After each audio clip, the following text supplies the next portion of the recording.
المعصومین المظلومین لا سیما بقیت اللہ العظم ارواحنا له الفداء ولعنت الدائمۃ علی اعدائهم اجمعین من یومنا الی قیام یوم الدین اما بعد فقد قال اللہ سبحانہ وتعالی فی محکم کتابہ اعوذ باللہ من الشیطان الرجیم بسم اللہ الرحمن الرحیم یا ایہا الذین آمنوا کتب علیکم الصیام کما کتب علی الذین من قبلکم لعلکم تتقون۔ صلوات پڑھیں محمد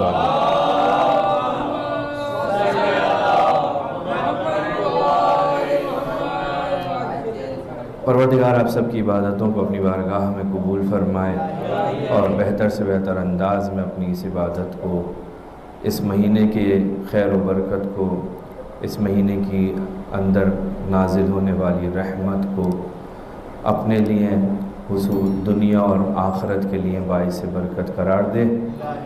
عزیزان محترم، گزشتہ روز آپ کی خدمت میں کچھ مطالب جو ہمارا موضوع چل رہا تھا اس کے ذیل میں عرض کیے۔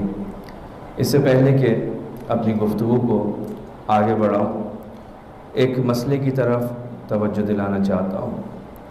گزشتہ روز آپ کی خدمت میں ایک مسئلہ عرض کیا تھا کہ روزے کی شرائط میں سے ایک شرط طاقت ہے، قدرت ہے۔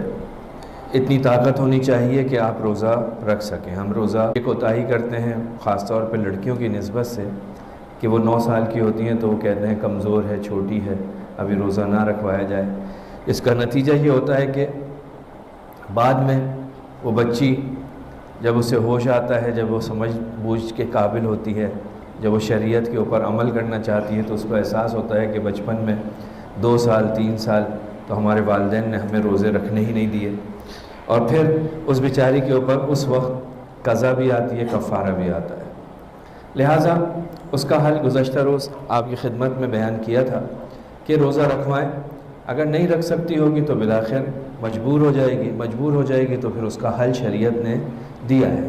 بہت زیادہ ہوگا کہ بیچ میں درمیان میں روزہ کھول دیا جائے گا، صرف اس کے اوپر قضا آئے گی، کفارہ نہیں آئے گا۔ اسی سلسلے کو آگے بڑھاتے ہوئے آپ کی خدمت میں عرض کروں کہ کچھ لوگ ایسے ہیں کہ جن کے اوپر روزہ رکھنا واجب نہیں ہے۔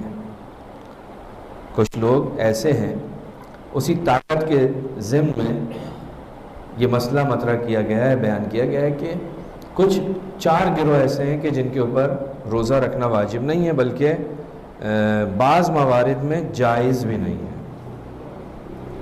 4 گروہ ایسے ہیں کہ جن کے اوپر روزہ رکھنا واجب نہیں ہے، بعض مقامات پر روزہ رکھنا جائز ہی نہیں، یعنی رکھ ہی نہیں سکتے۔ اس میں جو اہم ترین جو مورد ہے، جو ہمارا مبتلا بہ ہے، جو یہاں بیٹھے ہوئے بزرگان کے لیے پیش آ سکتا ہے، وہ مسئلہ کیا ہے؟ فرماتے ہیں کہ وہ بوڑھے افراد کے جن کے لیے بڑھاپے کی وجہ سے روزہ رکھنا ممکن نہ ہو۔ کس کی وجہ سے؟ یعنی بڑھاپا سبب ہے روزہ نہ رکھنے کا، یعنی بڑھاپا ایسا ہے کہ وہ اس بڑھاپے کی وجہ سے اب روزہ نہیں رکھ سکتے۔ ایک دفعہ بڑھاپے کی وجہ سے روزہ نہیں رکھ سکتے، اور ایک مرتبہ یہ ہے کہ نہیں، روزہ رکھ سکتے ہیں لیکن ان کے لیے بہت مشکل ہے، یعنی بڑھاپا رکاوٹ نہیں ہے، ان کے لیے مشکل ہو جاتا ہے، ایسی مشکل ہو جاتی ہے جس مشکل کو عام طور پر برداشت نہیں کیا جا سکتا، ایسی مشکل ہو جاتی ہے۔ تو یہ 2 چیزیں ہو گئیں، وہ بوڑھے افراد کہ جو عام طور پر جو بڑھاپے کی وجہ سے روزہ نہ رکھ سکیں، یا نہیں بڑھاپا نہیں بلکہ ان کے لیے روزہ رکھنا بہت دشوار ہو، ایسی مشکل ہو کہ جس کو عام طور پہ برداشت نہ کیا جا سکے۔ تو یہاں پر فرماتے ہیں کہ اگر بڑھاپے کی وجہ سے وہ روزہ نہیں رکھ سکتے تو اس کے اوپر کچھ واجب نہیں ہے، کچھ واجب نہیں، نہ قضا واجب ہے اس کی اور نہ ہی اس کا کوئی فدیہ واجب ہے۔ لیکن اگر وہ بوڑھے افراد کہ جن کے لیے روزہ رکھنا بہت مشکل ہو جاتا ہے، اور ایسی مشکل کہ جسے عام طور پہ برداشت نہیں کیا جا سکتا، اس وجہ سے اگر وہ روزہ نہیں رکھ پاتے تو انہیں کیا کرنا پڑے گا؟ فرماتے ہیں ایسی صورت میں انہیں 1 مد طعام ہر روزے کے بدلے فقیر کو دینا پڑے گا۔ قضا نہیں ہے، لیکن ہر روزے کے بدلے ایک مد طعام اس بوڑھے شخص کو کہ جس کے لیے روزہ رکھنا بہت مشکل ہو گیا ہے، اور اتنی مشکل کہ جو عام طور پہ قابل برداشت نہیں ہوتی، اسے ہر روزے کے بدلے ایک مد طعام یعنی 3 پاؤ آٹا یا روٹی اسے فقیر کو دینا پڑے گی. یہی دینا ہے، گندم، آٹا یا روٹی. کتنی؟ 1 مد، جو برابر ہوتی ہے 3 پاؤ کے. بس بوڑھے افراد اگر بڑھاپے کی وجہ بڑھاپا مانے ہیں تو ان کے اوپر روزہ رکھنا واجب نہیں ہے، اور نہ ہی اس کی قضا ان کے اوپر واجب ہے. اس کے علاوہ 3 گروہ اور بھی ہیں کہ جن کے اوپر روزہ رکھنا جو ہے وہ واجب نہیں ہوتا. مثلا ایک حاملہ عورت. لیکن کون سی حاملہ عورت؟ وہ حاملہ عورت کہ جس کا وضع حمل بہت قریب ہو، یعنی 9واں مہینہ شروع ہو گیا، وضع حمل قریب ہے، اور روزہ جو ہے اس کے لیے یا اس کے بچے کے لیے نقصان دہ.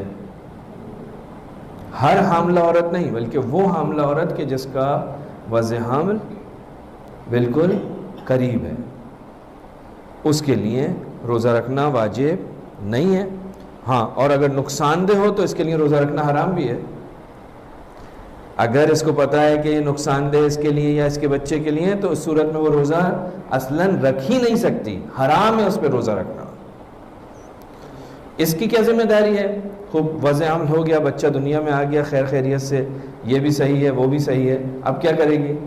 ماہ رمضان ختم ہو گئے، تو اسے کیا کرنا پڑے گا؟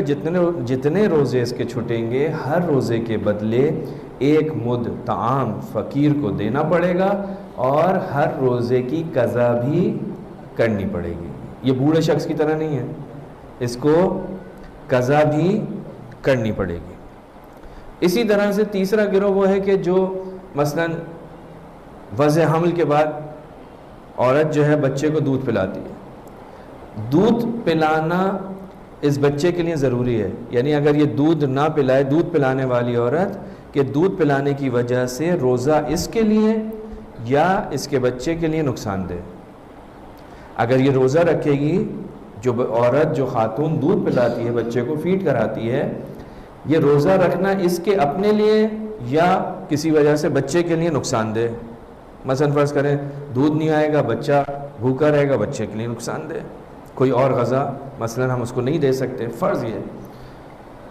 تو اگر نقصان دہ ہوگا تو ایسی صورت میں بھی اس کے اوپر روزہ رکھنا واجب نہیں ہے، بلکہ اس کو کیا کرنا پڑے گا؟ بعد میں ہر روزے کے بدلے 1 مد طعام اس کو دینا پڑے گا، اور بعد میں اس کی قضا کرنی پڑے گی. یہ تیسرا گروہ. اور چوتھا گروہ جس کے اوپر روزہ رکھنا واجب نہیں ہے، وہ افراد کے جن کو بہت زیادہ پیاس لگتی ہے، یعنی پیاس کی بیماری ہے، جن کو پیاس کی بیماری ہے، ایسی بیماری کہ وہ تحمل نہیں کر سکتا پیاس کو، یہ بہت مشکل ہے اس کے لیے پیاس کو برداشت کرنا. تو یہ بھی کیا کرے گا؟ اس کی بھی ذمہ داری ہے کہ یہ 1 مد طعام ہر روزے کے بدلے فقیر کو دے گا، اور بعد میں اس کے اوپر قضا نہیں ہے. بس 2 گروہ آئے جہاں پر قضا نہیں ہے، ایک وہ بوڑھا شخص اور ایک یہ پیاس والا. لیکن حاملہ عورت اور وہ عورت جو بچے کو فیڈ کراتی ہے، ان کو 1 مد طعام بھی دینا پڑے گا اور بعد میں قضا بھی کرنی پڑے گی. ایک صلوات پڑھیں گے محمد والا.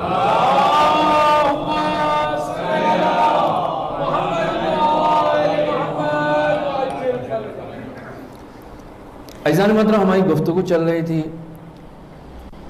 کہ پروردگار نے کہا کہ لعلکم تتقون، اور تقوی کی تعریف میں ہم نے کہا کہ سادی تعریف یہ ہے کہ گناہوں سے دوری اور واجبات کو انجام دینا. پھر آپ کی خدمت میں کچھ گناہوں کا تذکرہ کیا، 2 گناہوں کا کہ جو انسان جن کا مرتکب ہو جاتا ہے، اور ان دونوں گناہوں کا تعلق انسان کی زبان سے ہے. لہٰذا آپ کی خدمت میں عرض کیا کہ زبان جو ہے وہ اس کی حفاظت کرنا بہت ضروری ہے. زبان انسان کے جسم میں وہ واحد عضو ہے کہ جو سب سے زیادہ گناہ کا مرتکب ہوتا ہے. سب سے زیادہ اہم عضو ہے، گناہ بھی اس سے بہت زیادہ ہوتے ہیں اور عبادت بھی اس سے بہت زیادہ ہوتی ہے، بڑا اہمیت کا حامل ہے۔ اتنا اہمیت کا حامل ہے کہ ایک دعا ہے جو آپ لوگ اکثر امام زمانہ جل اللہ تعالی فرجہ شریف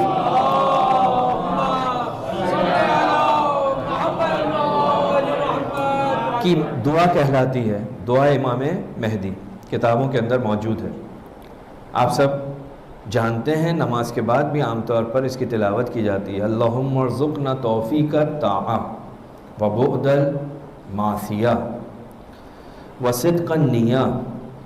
اس دعا کے اندر جب آپ چلتے ہیں آگے تو ایک مقام پر آپ پہنچتے ہیں، وسدد السنتنا السنتنا بالثواب والحکمہ۔ توجہ کیجئے گا کہ آپ اس دعا کے اندر جو دعا امام زمانہ ہے، اس کی جب آپ تلاوت کرتے ہیں تو آپ ایک مقام پر پہنچتے ہیں اور یہ دعا کرتے ہیں، اے میرے پروردگار، شروع میں کہا تھا اللہم ارزقنا توفیق الطاعہ وبعد المعصیہ وصدق النیہ وعرفان الحرمہ، آگے آگے وسدد السنتنا بالثواب والحکمہ۔ زبان کو کیا کہتے ہیں؟ لسان، لسان، زبان، السن اس کی جمع ہے۔ اے پروردگار ہماری زبانوں کو صداقت و حکمت کے راستے پر لگا دے۔ دعا ہے، دعا امام زمان۔ اس دعا کے اندر آپ نے مختلف دعائیں کی، اس دعاؤں کے اندر ایک مقام پر آ کر آپ یہ دعا کرتے ہیں پروردگار سے، دعا معصوم کی دعا ہے، معصور دعا ہے، میری اور آپ کی دعا نہیں ہے۔ فرماتے ہیں اے پروردگارہ ہماری زبانوں کو صداقت اور حکمت، صداقت اور حکمت کے راستے پر لگا دے۔ اس دعا کے اس فقرے کے اندر، یہ جو ابھی آپ کی خدمت میں تلاوت کیا، اس کے اندر چند چیزوں کی طرف، چند مطالب کی طرف اشارہ کیا جا رہا ہے۔ اگر یہ دعا ہماری زندگی میں عزیزان محترم عملی ہو جائے، یعنی ہماری زبانوں کے اوپر فقط صداقت اور حکمت جاری ہونے لگے، تو ہمارا پورا کا پورا وجود نورانی ہو جائے۔ اگر یہ دعا ہمارے لیے عملی ہو جائے، ہم ترقی کی سیڑھیوں پر گامزن ہوں گے، ہم پروردگار عالم کے نزدیک سے نزدیک تر ہو جائیں گے۔ اگر ہمارے اختیار میں یہ آ جائے کہ ہماری زبان سے صرف اور صرف صداقت اور حکمت صادر ہونے لگے۔ اس دعا میں تین باتوں کی طرف اہمیت، یعنی بہت اہمیت کے حامل ہیں، یا تین چیزیں بہت ہی واضح پیغام کے طور پر ہمارے سامنے ہیں۔ سب سے پہلی چیز یہ کہ ہر غلط اور باطل بات کہنے سے زبان پر آپ کو مجھے کنٹرول ہونا چاہیے۔ کیا کہہ رہا ہے؟ ہماری زبان پر کیا ہے؟ ثواب آئے، صحیح چیز آئے، حکمت آئے۔ یعنی کیا؟ یعنی غلط اور باطل چیز میری اور آپ کی زبانوں پر نہیں آنا چاہیے۔ جو امام زمانہ کا ماننے والا ہے، جو امام زمانہ کا پیروکار ہے، جو امام زمانہ کی اس دعا کو مانگ رہا ہے، تو یہ مانگ رہا ہے فقط و فقط زبان سے تکرار تو نہیں کر رہا نا۔ جب میں دعا مانگتا ہوں پروردگار کے سامنے، تو حقیقت میں پروردگار عالم سے میں اس چیز کو چاہتا ہوں، پروردگار مجھے یہ دے دے۔ تو یہ کیا فقط رسمی جملہ ہوتا ہے، یا میں اس کو حقیقت میں مانگ رہا ہوتا ہوں؟ کیا ہے؟ حقیقت میں مانگ رہا ہوں۔ اگر رسمی جملہ ہے تو اصلاً یہ تو قابل مذمت ہے، لیکن اگر میں مانگ رہا ہوں تو پھر میرا عقیدہ ہے، میں اس کو کچھ سوچ کے مانگ رہا ہوں، سمجھ کے مانگ رہا ہوں کہ میرے لیے فائدہ مند ہے، اور وہ بھی دعائے معصور امام کی دعا۔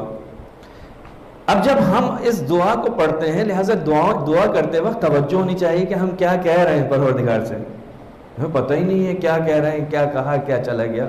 دعائے ماہ مبارک رمضان ہم پڑھتے ہیں، یا علی یا عظیم یا غفور یا رحیم، کوشش کرنی چاہیے تھوڑا سا وقت نکال کے اس کا ترجمہ بھی پڑھ لیں کہ بھائی پروردگار سے کیا گفتگو ہو رہی ہے۔ دعا جو اتنا اہم موضوع ہے، ہم پہلے یہاں پر گفتگو کر چکے ہیں، دعا میں انسان پروردگار عالم سے گفتگو کرتا ہے۔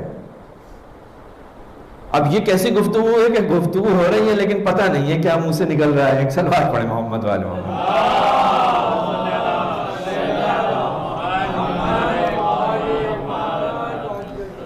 تو یہ مناسب نہیں ہے۔ کہ ہم خدا کی بارگاہ میں موجود ہوں، ہماری زبان سے الفاظ ادا ہو رہے ہوں لیکن ہمیں خود نہ پتا ہو کہ ہم کیا کہہ رہے ہیں، مناسب نہیں۔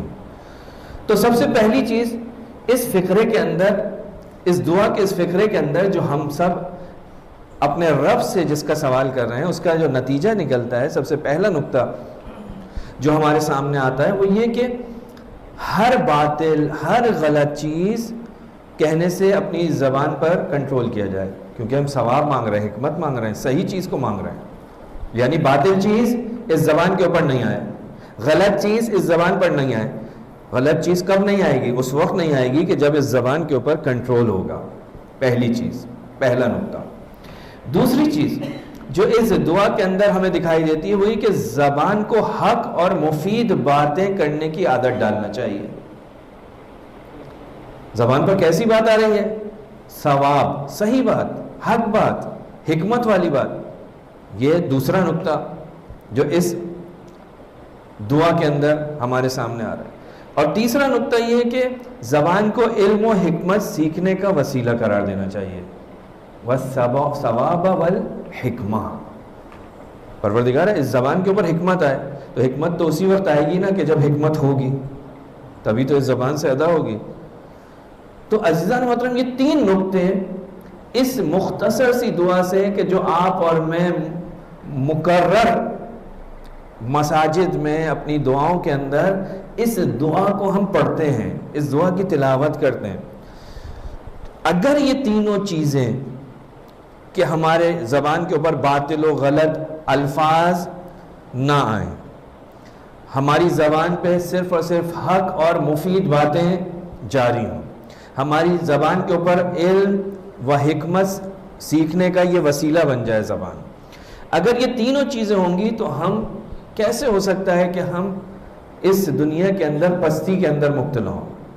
ہم ترقی کریں گے۔ جس کے پاس علم ہو، جس کے پاس حکمت ہو، وہی ترقی کرتا ہے۔ پروردگار عالم نے قرآن مجید کے اندر جس چیز کو باعث فضیلت قرار دیا ہے وہ چیز کیا ہے؟ علم ہے، وہ حکمت ہے۔ رسول خدا آئے تھے حکمت کو سکھانے کے لیے۔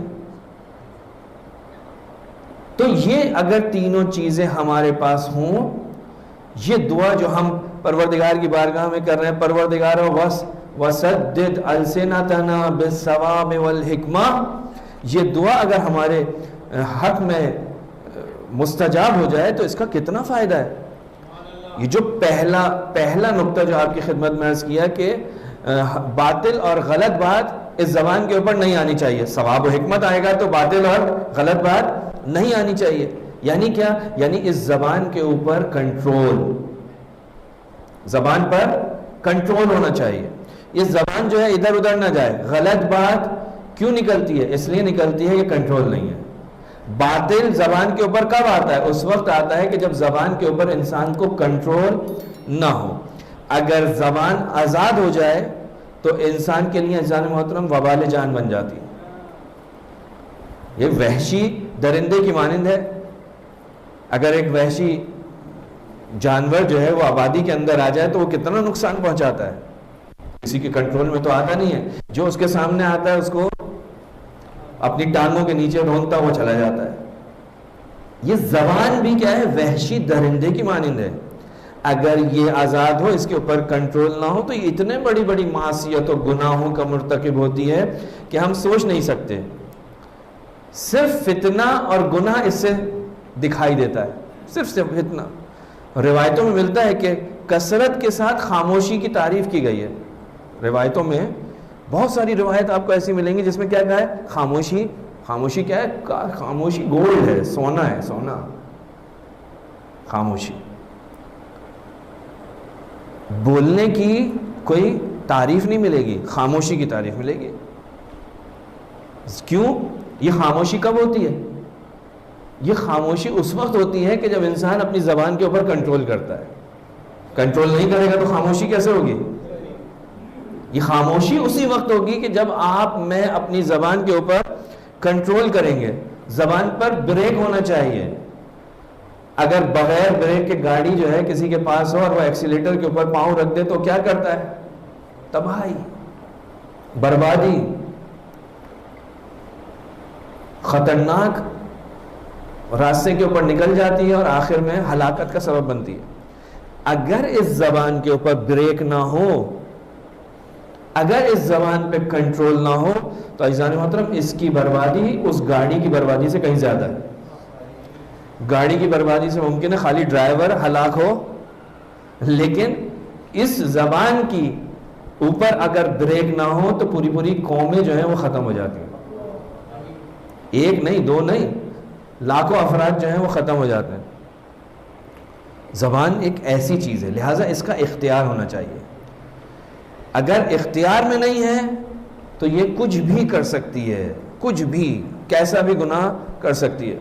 لہٰذا رسول خدا فرماتے ہیں کہ ان اکثر خطایا ابن آدم فی لسانہ، یہ جو ابن آدم کے جو اکثر گناہ ہیں یہ اس کی زبان سے ہیں۔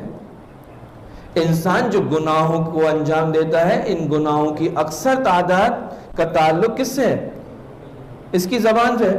زبان پہ کنٹرول نہیں ہوتا، یا خدا زبان کی طرح انسان جس طرح سے ہمارے یہ جو عضو ہیں، دوسرے ہاتھ ہے، پاؤں ہے، یہ عضو جو ہیں یہ اتنا گناہ کا مرتکب نہیں ہوتا جیسے زبان ہوتی ہے۔ لہٰذا روایات میں ملتا ہے کہ یہ جو اعضائے جوارح ہیں یہ اس زبان سے کہتے ہیں کہ بھائی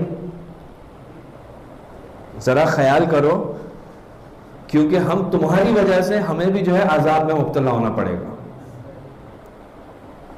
یعنی اعضاء و جوارح انسان کے جو ہیں وہ زبان کے آگے ہاتھ جوڑتے ہوئے دکھائی دیتے ہیں کہ اپنے آپ کو سنبھال کے رکھو۔ لہٰذا زبان کے اوپر کنٹرول بہت ضروری ہے۔ اگر انسان، ہم لوگ اپنی نجات چاہتے ہیں تو جس چیز کی ہمیں ضرورت ہے وہ یہی ہے کہ ہم اپنی زبان کے اوپر کنٹرول کریں۔ روایت میں معصوم فرماتے ہیں اگر نجات چاہتے ہوگا، نجات المومن فی حفظ اللسان، مومن کی نجات کس میں ہے؟ زبان کی حفاظت میں۔ امام محمد باقر علیہ السلام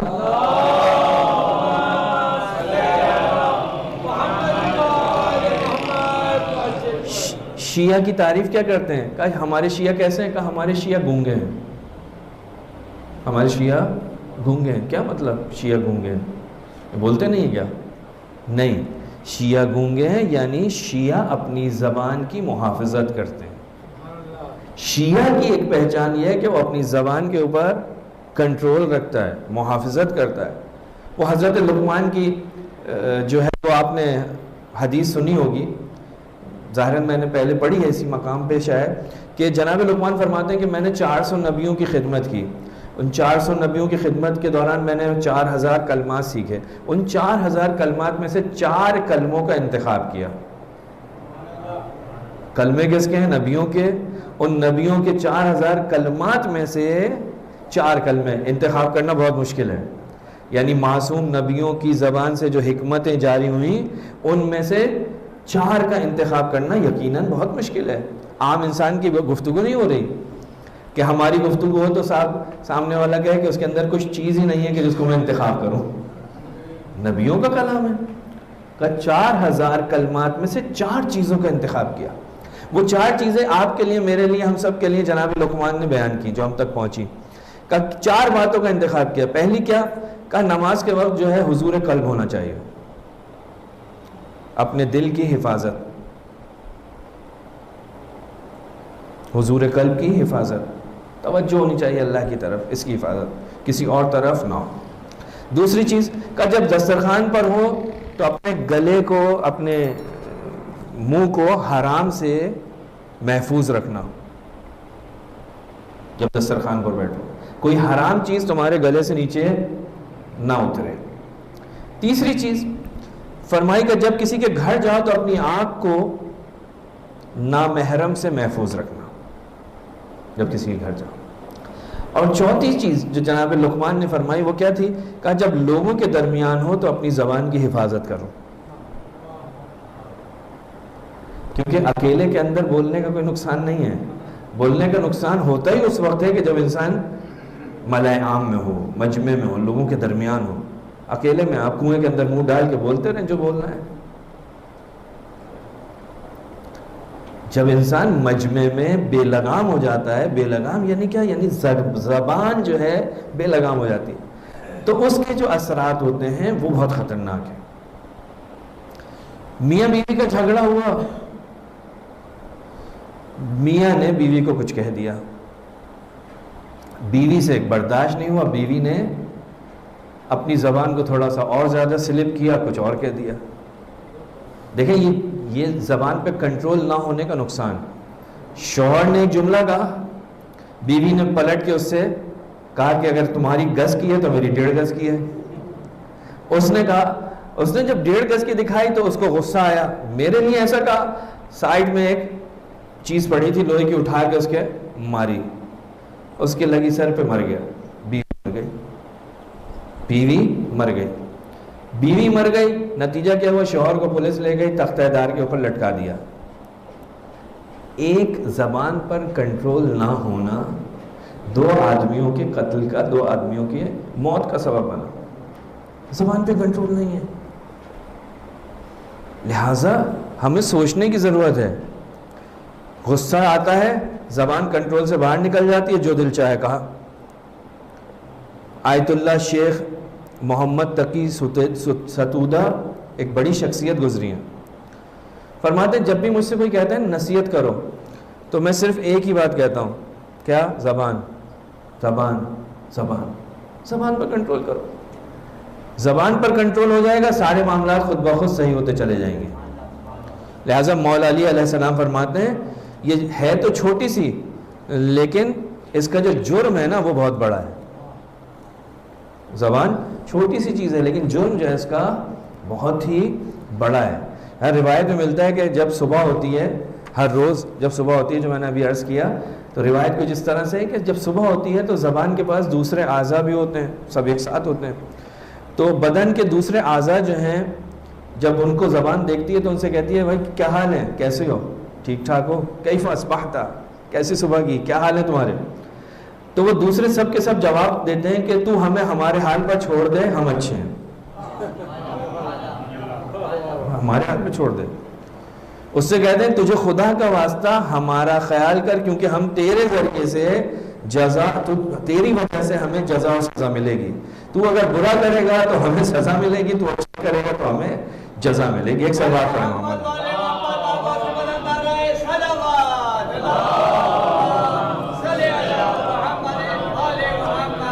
یہ ہے زبان، یہ ہے زبان، کہ اس کے جو 7 دوسرے اعضاء ہیں نا وہ بھی اس سے التجا کرتے ہوئے دکھائی دیتے ہیں کہ بھائی کنٹرول میں رہو، تم اچھے رہو گے تو ہم بھی اچھے رہیں گے، تو ہمارا حال کیا پوچھتی ہو؟ تو عزیزان محترم، ایک گناہ جو اس زبان سے، ہم نے 2 گناہ آپ کی خدمت میں عرض کیے کہ سب سے زیادہ گناہ جس چیز سے ہوتی ہے وہ کیا ہے؟ زبان۔ ایک جھوٹ آپ کی خدمت میں عرض کیا، ایک بہتان آپ کی خدمت میں عرض کیا، ایک تیسرا گناہ جو بہت کامن ہے اور جس کی شدید مذمت ہے، شدید مذمت، اتنی شدید مذمت کہ ہم سوچ نہیں سکتے، یعنی اتنی شدید مذمت کہ پروردگار عالم نے اس گناہ کو مجسم ایک مثال کے ساتھ قرآن مجید کے اندر سمجھایا۔ وہ کون سا گناہ ہے؟ وہ گناہ ہے غیبت۔ غیبت کیا ہے؟ غیبت، ہر دوسرا آدمی جو ہے وہ اس گناہ کے اندر مبتلا ہوتا ہے۔ گناہ کیسا ہے؟ اس کا عذاب کیا ہے؟ اس کی سزا کیا ہے؟ رسول خدا صلی اللہ علیہ وآلہ وسلم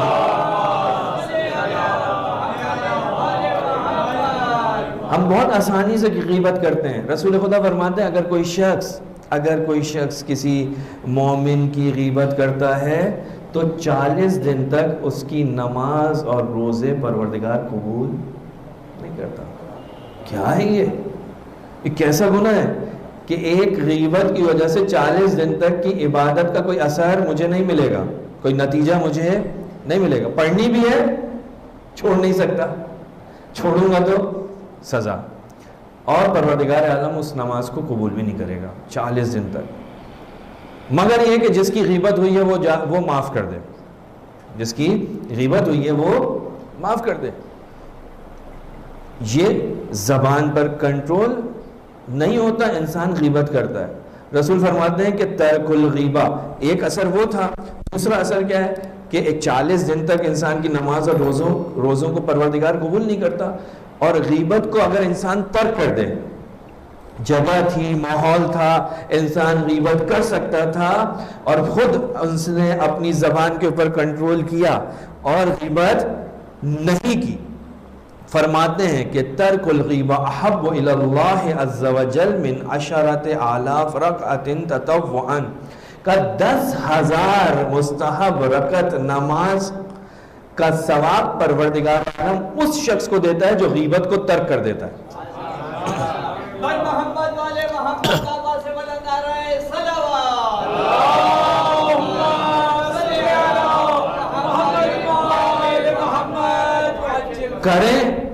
کرے تو 40 دن کی عبادت قبول نہیں، اگر ترک کر دے تو پروردگار 10,000 رکعت مستحب نماز کا ثواب ترک کرنے کی وجہ سے دیتا ہے. اس کو اتنا پسند ہے کہ اس نے غیبت کو ترک کیا. محفل میں بیٹھا ہوا تھا، غیبت کرنے، شیطان چاہتا تھا اس سے غیبت ہو، لیکن اس نے کیا کیا؟ اسے ترک کر دیا. پروردگار 10,000 رکعت کا نماز مستحب نماز کا ثواب اس کے نام اعمال میں درج کرواتا ہے.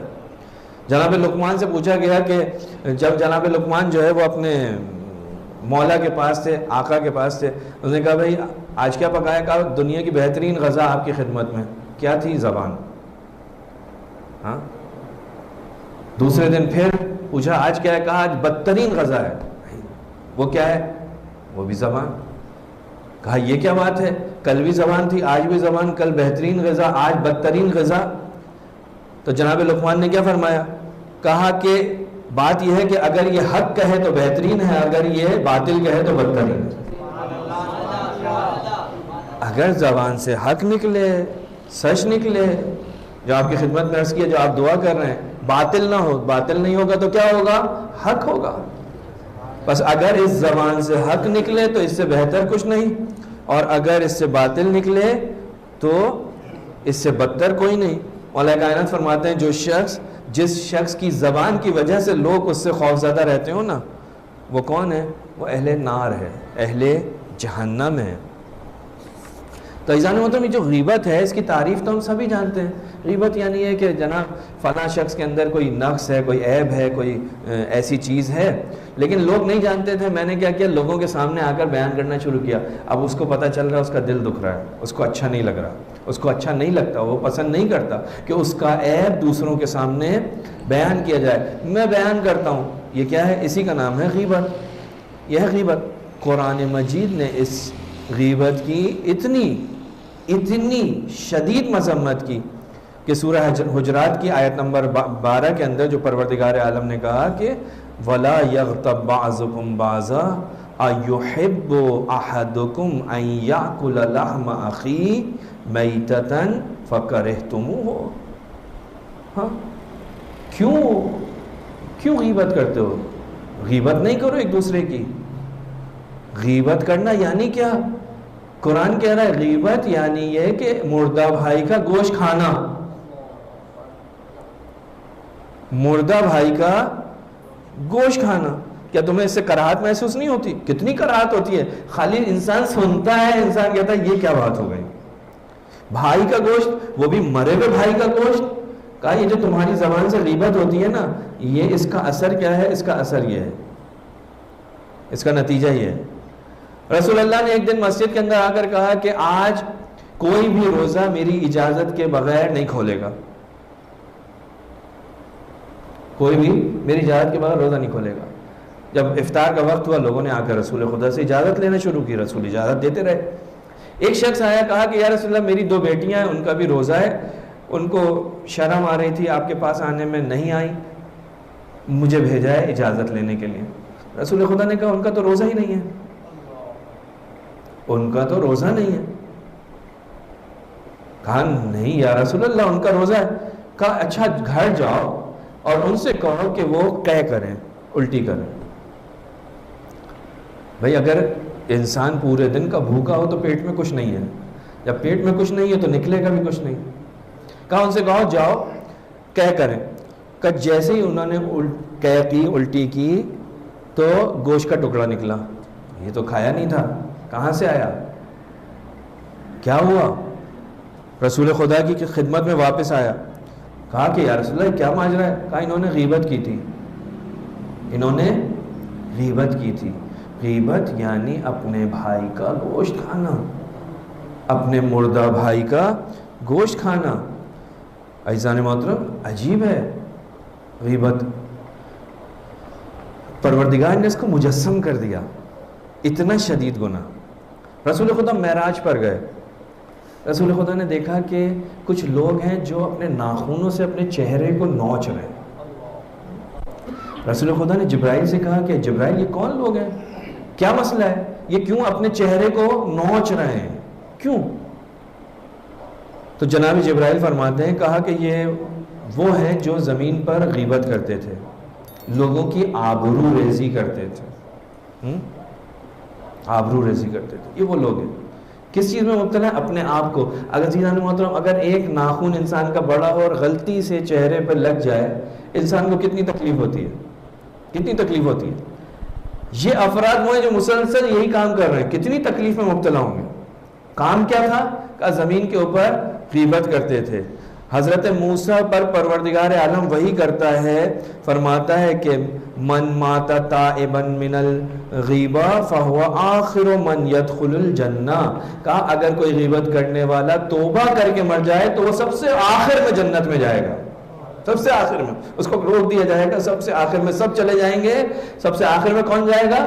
کہ جس نے غیبت کا جرم جس کی زبان سے ہوا تھا۔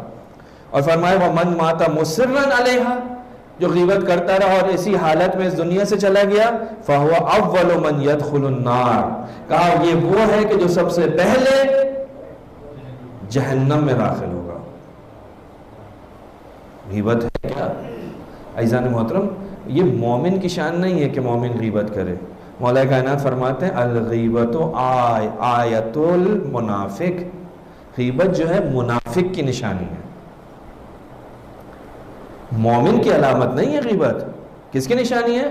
منافق کی، جو پیٹ پیچھے حملہ کرتا ہے، جو اپنے عقیدے کو چھپا کے رکھتا ہے، نفاق چھپا کے رکھتا ہے نا منافق۔ پورے دن اپنے دوست کے ساتھ ہے، شام کو اس کے خلاف اس کی باتوں کو دوسروں کے سامنے بیان کر رہا ہے، نفاق ہے۔ فرماتے مولا کائنات الغیبت آیت المنافق، غیبت منافق کی نشانی ہے۔ الغیبت جہد العاجز، غیبت کس کا ہتھیار ہے، کس کا حربہ ہے؟ اس کا جو عاجز ہے، جو کچھ نہیں کر سکتا، وہ غیبت کرتا ہے۔ مومن تو ماشاءاللہ ہر کام کرنے کے لیے تیار ہے، مومن غیبت کیسے کرے گا؟ الغیبت قوت کلاب النار، جہنم کے جو کوے ہیں ان کا جو غذا ہے وہ کیا ہے؟ غیبت ہے۔ بس عاقل مومن یہ غیبت نہیں کرتا۔ مولا سے پوچھا مولا عاقل کون ہے، عقل مند کون ہے؟ مولا کائنات فرماتے ہیں عقل مند کون ہے؟ وہ جو اپنی زبان کو غیبت سے بچا کر رکھے، جو اپنی زبان پر کنٹرول رکھے، وہ عقل مند ہے، جو اس کو آزاد نہ چھوڑے۔ لہٰذا رسول خدا کی حدیث میں ملتا ہے کہ مومن کا مومن پر جو حقوق ہیں ان میں سے ایک حق یہ ہے کہ وہ اپنے بھائی کی غیبت نہ کرے۔ انسان غیبت کرتا کیوں ہے؟ کبھی سوچا غیبت کرنے کی وجہ کیا ہے؟ غیبت کرنے کی وجہ کیا ہے؟ غصہ۔ غیبت کرنے کی وجہ کیا ہے؟ کینہ۔ غیبت کرنے کی وجہ کیا ہے؟ حسد۔ غیبت کرنے کی وجہ کیا ہے؟ بدلہ لینا۔ دشمنی کرنے کے لیے انسان غیبت کرتا ہے، مذاق اڑانے کے لیے غیبت کرتا ہے، اپنے آپ کو بڑا کرنے کے لیے دوسرے کی غیبت کرتا ہے۔ یہ سب کے سب چیزیں اسی عاجز کے لیے ہیں، جو مولا فرماتے ہیں نا جہد العاجز ہے۔ یہ عاجز آدمی جس کے ہاتھ میں کچھ نہیں ہے وہ یہ کام کرتا ہے۔ مومن اور عاقل ان چیزوں سے بہت دور ہے۔ لہٰذا جب انسان غیبت کرتا ہے تو اس کے نتائج کیا ہوئے؟ دو نتیجے دنیا کے اندر میں نے آپ کی خدمت میں بیان کیے۔ ایک نتیجہ کہ جناب اس کے 40 دن تک نماز اور روزے قبول نہیں ہوتے، اور کیا ہے؟ روایت میں ملتا ہے عذاب جہنم غیبت کرنے والے کے لیے، فشار قبر غیبت کرنے کا ایک سبب، ایمان کا ختم ہو جانا غیبت کا ایک سبب، نیکیاں دوسروں کے نامہ اعمال میں شامل ہو جانا، شیخ بہائی کی غیبت ایک ان کے جاننے والے نے کسی محفل میں کی. شیخ بہائی کو پتہ چلا, شیخ بہائی نے خط لکھا کہ تو نے مجھ پر بہت بڑا احسان کیا. یعنی پہلے اس شخص نے شیخ بھائی کو خط لکھا اور اس کو پتہ چلا کہ شیخ بھائی کو پتہ چل گیا ہے کہ میں نے یہ کام کیا ہے. کہا غلطی ہو گئی. کہا نہیں, تو نے تو مجھ پر بہت بڑا احسان کیا. کیا احسان کیا؟ روایت میں کہ جب ایک انسان وہاں اس نامہ اعمال جب اس کے تولے جا رہے ہوں گے تو بہت ہلکے ہوں گے, ایک پرچہ رسول خدا اس کے اندر رکھ دیں گے, وہ فوراً نیچے بیٹھ جائے گا. وہ شخص پوچھے گا یا رسول اللہ سارے اعمال تو رکھ دیے تھے, پھر یہ کیا چیز آپ نے کاغذ میں کیا رکھا؟ کہا کہ یہ وہ اس شخص کے اعمال ہیں کہ جس نے تمہاری غیبت کی. جس نے تمہاری غیبت کی اس کے اعمال تمہارے نامہ اعمال میں شامل ہو گئے. شیخ بھائی نے کہا کہ تیرا بہت بہت شکریہ, تو نے تو مجھے بہت بڑا میرے اوپر احسان کیا کہ اپنے نیک اعمال مجھے دے دیے. عزیزان محترم, غیبت کا ایک اثر یہ ہے کہ انسان کی نیکیاں ختم ہو جاتی ہیں. غیبت کا ایک اثر کیا ہے؟ دوستی ختم ہو جاتی ہے, نماز روزہ قبول نہیں ہوتا. کیسے ترک کیا جائے؟ مولانا صاحب آپ غیبت کرے جا رہے ہیں, کیسے ترک کریں اس کو, کیسے چھوڑیں, کیسے بچیں, کیا کریں؟ بھائی بچنے کے لیے بہت آسان طریقہ ہے, کوئی مشکل کام نہیں ہے. یہ جو آپ نے حدیثیں سنی, یہ جو اس کے آثار آپ نے سنے, جب بھی غیبت کا وقت آئے سب سے پہلے ان آثار کو اپنے ذہن کے اندر لے کر آئیں اور دیکھیں کہ اگر میری زبان سے یہ لفظ نکل گیا تو اس کا نتیجہ کس صورت میں سامنے آئے گا. اگر ان چیزوں کو ہم اپنے ذہن کے اندر رکھیں گے, اگر ان کی طرف ہماری توجہ رہے گی تو ہم اس کے نقصانات کی طرف اگر غور و فکر کریں گے تو خود بخود ہماری زبان کے اوپر تالا پڑ جائے گا. ہماری زبان جو ہے وہ چلنے سے رک جائے گی. اور پھر خاموشی اختیار کیجئے. کیا ضرورت ہے ہر جگہ پر اپنی رائے دینے کی؟ جہاں تک ممکن ہے خاموشی کا سہارا لیا جائے, ذکر خدا کیا جائے, دوسروں کے عیوب کو چھپانے کی عادت ڈالی جائے, نہ کہ نشر کرنے کی. اگر انسان اس نہج پر اپنی زندگی کو گزارنا شروع کر دے تو اس مہلک زبان کی بیماری سے انسان بچ سکتا ہے. یہ غیبت ہے, انسان کو جہنم کی طرف لے جانے کا بہت ہی آسان سا جو ہے وہ کام ہے, جو اکثر انسان اس کے اندر مبتلا ہوتے ہیں. پروردگار ہم سب کو اس مصیبت سے محفوظ فرمائے. عزیزان محترم, شب جمعہ ہے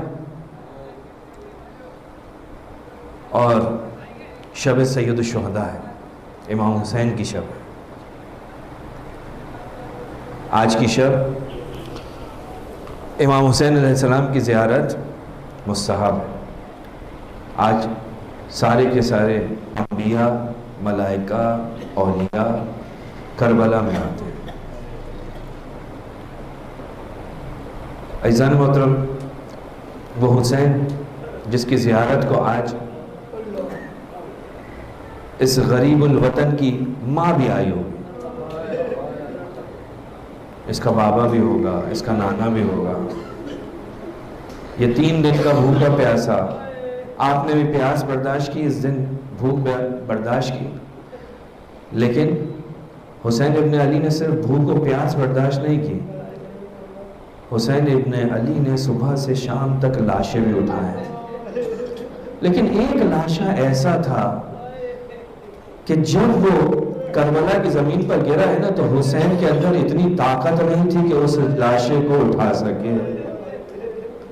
جانتے ہو لاشا کس کا تھا؟ حسین نے بنی ہاشم کے بچوں کو آواز دی, احملوا اخاک, اے بنی ہاشم کے بچوں اپنے بھائی کے جنازے کو, اپنے بھائی کے لاشے کو اٹھا کر لے کر چلو. جانتے ہیں وہ لاشا کس کا تھا, وہ جنازہ کس کا تھا؟ وہ ہمشکل پیغمبر حضرت علی اکبر کا لاشا تھا.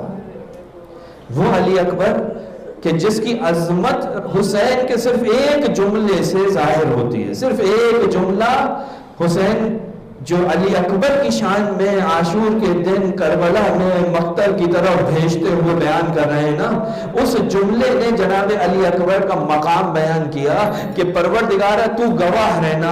حسین نے ابھی تک کسی مقام پر پروردگار کو شاہد و گواہ نہیں بنایا تھا, لیکن ایک مقام پر ملتا ہے. حسین پروردگار سے خطاب کرتا ہے, پروردگارہ تو گواہ رہنا, اب میں جس کو بھیج رہا ہوں ارے وہ صورت میں, سیرت میں, گفتار میں, کردار میں تیرے نبی کی ہم شکل ہے، تیری نبی کی شبیہ ہے۔ جب تیرے نبی کو دیکھنے کا دل چاہتا تھا تو اکبر کو دیکھ کر ہم اپنی آرزو کو پورا کرتے تھے۔ ہاں عزیزو، اکبر کو میدان کی طرف حسین نے روانہ کیا، کس مشکل سے روانہ کیا۔ ارباب مقاتل نے لکھا ہے کہ جب اکبر میدان کی طرف جا رہے تھے، ایک مرتبہ پیچھے سے کسی کے گرنے کی آواز آئی۔ جیسے ہی اکبر کے کانوں میں آواز آئی، پیچھے مڑ کر دیکھا، کہا بابا کیا ہوا؟ آپ نے تو مجھے رخصت کر دیا تھا۔ میرا مولا حسین ایک عجیب جملہ کہتا ہوا دکھائی دیتا ہے، اے اکبر، اگر تمہارے بھی تم جیسا بیٹا ہوتا تو میں تم سے پوچھتا۔ جاؤ اکبر جاؤ۔ ایک مرتبہ اکبر جہاد کرنے لگے۔ ہاں عزیز و حسین کا امتحان کربلا میں ایک مرتبہ پھر اس وقت ہوا کہ جب اکبر جہاد کر کے واپس آئے اور اپنے پاپا سے ایک التجا کی، کہا پاپا، اپنی شدت پیاس کا اظہار کیا، کہا پاپا اگر مجھے پانی مل جاتا تو میں بتاتا ان کو کہ میں کس کا بیٹا ہوں، ارے میں علی کا بیٹا ہوں۔ ایک مرتبہ امام حسین نے جب یہ منظر دیکھا، اپنے قریب بلایا، اپنی زبان کو اکبر کے دہان میں رکھا۔ اکبر پیچھے ہوئے، کہا بابا آپ کی زبان تو مجھ سے بھی خشک ہے۔ اپنی انگوٹھی کو اکبر کے دہان میں رکھا، کہا جاؤ تمہارے جد تمہیں سیراب کریں گے۔ عزیز و اکبر کو مقتل کی طرف روانہ کیا۔ تاریخ کہتی ہے جب اکبر ایک مرتبہ زمین کربلا پر